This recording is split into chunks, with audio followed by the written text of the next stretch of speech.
fellow Americans, 4 years ago, we launched a great national effort to rebuild our country, to renew its spirit, and to restore the allegiance of this government to its citizens. In short, we embarked on a mission to make America great again for all Americans. As I conclude my term as the 45th President of the United States, I stand before you truly proud of what we have achieved together. We did what we came here to do, and so much more.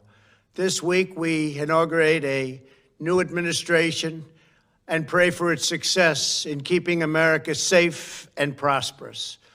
We extend our best wishes, and we also want them to have luck, a very important word.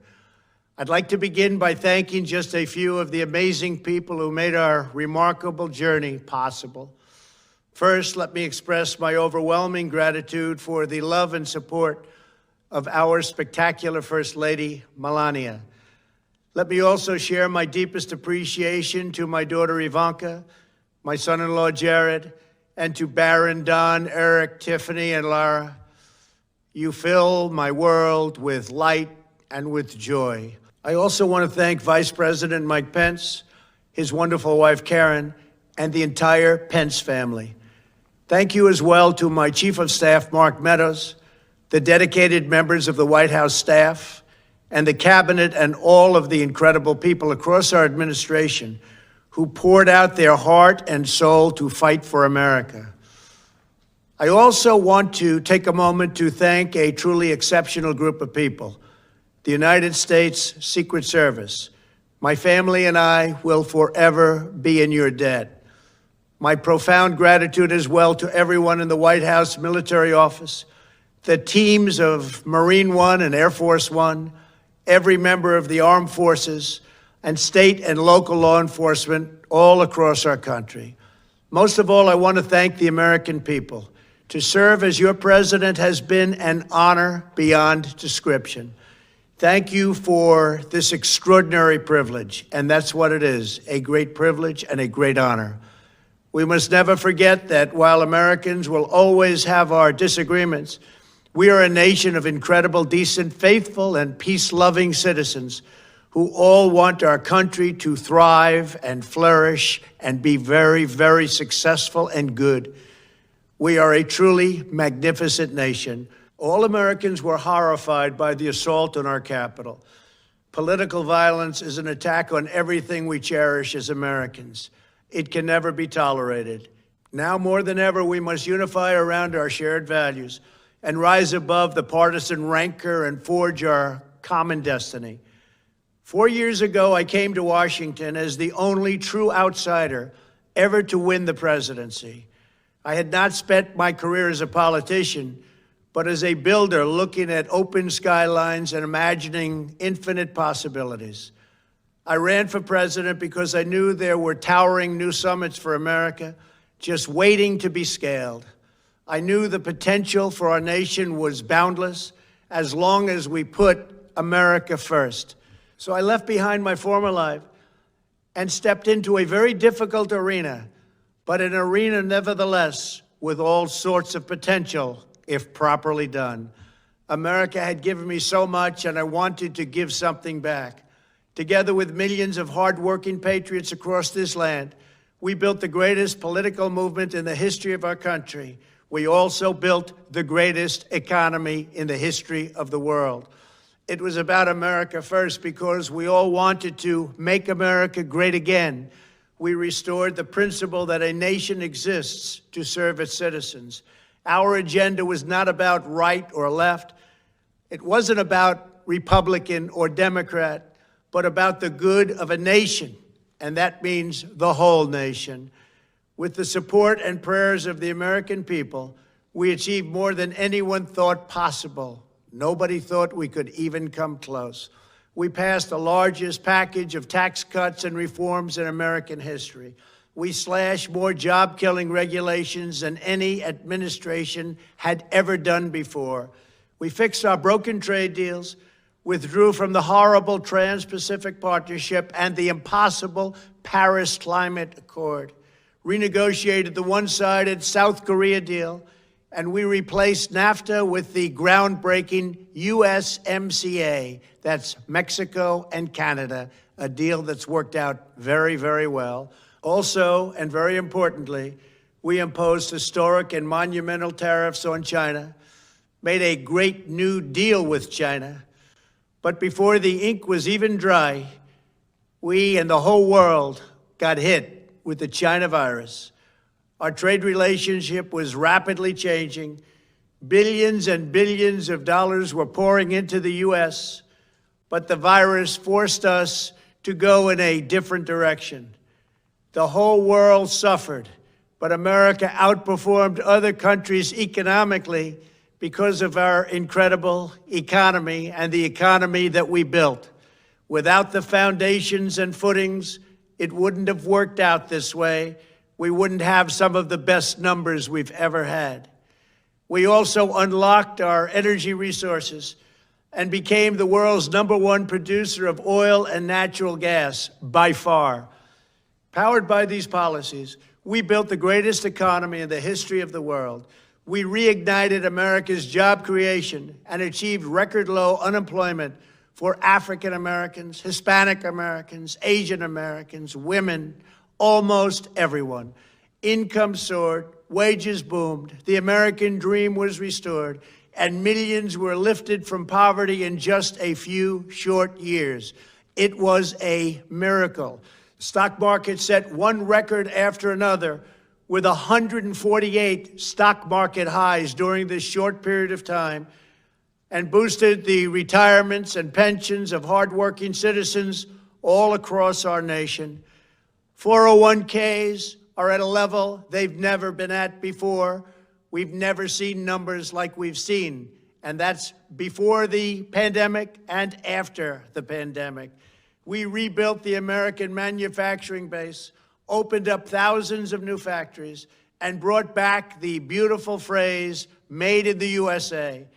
To make life better for working families, we doubled the child tax credit and signed the largest ever expansion of funding for child care and development. We joined with the private sector to secure commitments to train more than 16 million American workers for the jobs of tomorrow. When our nation was hit with the terrible pandemic, we produced not one, but 2 vaccines with record-breaking speed, and more will quickly follow. They said it couldn't be done, but we did it. They called it a medical miracle, and that's what they're calling it right now, a medical miracle. Another administration would have taken 3, 4, 5, maybe even up to 10 years to develop a vaccine. We did it in 9 months. We grieve for every life lost, and we pledge in their memory to wipe out this horrible pandemic once and for all. When the virus took its brutal toll on the world's economy, we launched the fastest economic recovery our country has ever seen. We passed nearly $4 trillion in economic relief, saved or supported over 50 million jobs, and slashed the unemployment rate in half. These are numbers that our country has never seen before. We created choice and transparency in healthcare, stood up to Big Pharma in so many ways, but especially in our effort to get favored nations clauses added, which will give us the lowest prescription drug prices anywhere in the world. We passed VA choice, VA accountability, right to try, and landmark criminal justice reform. We confirmed 3 new justices of the United States Supreme Court. We appointed nearly 300 federal judges to interpret our Constitution as written. For years, the American people pleaded with Washington to finally secure the nation's borders. I am pleased to say we answered that plea and achieved the most secure border in U.S. history. We have given our brave border agents and heroic ICE officers the tools they need to do their jobs better than they have ever done before, and to enforce our laws and keep America safe. We proudly leave the next administration with the strongest and most robust border security measures ever put into place. This includes historic agreements with Mexico, Guatemala, Honduras, and El Salvador, along with more than 450 miles of powerful new wall. We restored American strength at home and American leadership abroad. The world respects us again. Please don't lose that respect. We reclaimed our sovereignty by standing up for America at the United Nations and withdrawing from the one-sided global deals that never served our interest.